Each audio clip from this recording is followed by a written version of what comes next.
They put on an air show as the sun went down over Tahrir Square on the first full day of military control.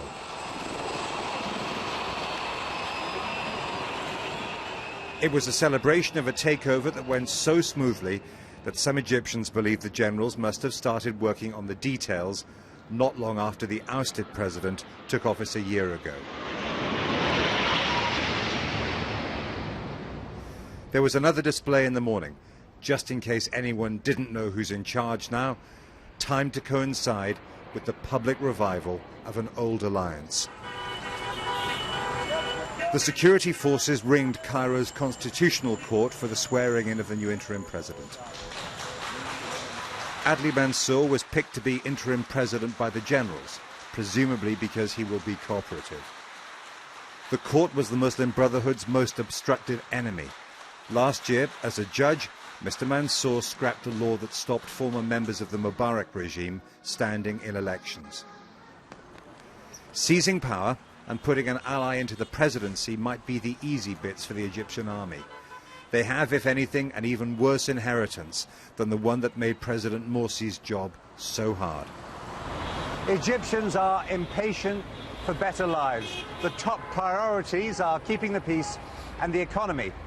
The generals and the new president need to come up with results quickly. Political honeymoons here are short. Many Egyptians who support democracy will not call what's happened a military coup, even though soldiers took power from an elected president. And they include Egypt's most internationally prominent opposition leader, Mohammed al-Baradei. I'm pretty confident that they know that they have been called by the people, to avert a civil war. It's a painful measure. Nobody wanted that.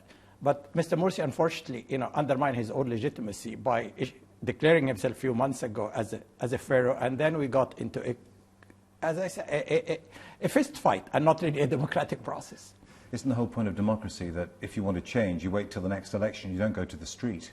But you have to put troops in the street if you want to avoid what's happening in Somalia. You have, as I said... Was that a real risk here? Of course. Across Cairo, dozens of top Muslim brothers have been detained. 36 of them, including the former president, have been given travel bans. A spokesman still at liberty kept his language conciliatory. We acknowledge that we have mistakes. Our country was broken. You know the story of the economy under Mubarak's regime. Everybody knows the story. Do you think that 1 year is enough to repair everything? To heal all the ones? But among the lines of Morsi supporters who are guarding the area they're still occupying near the presidential palace, there is much more public anger and impatience.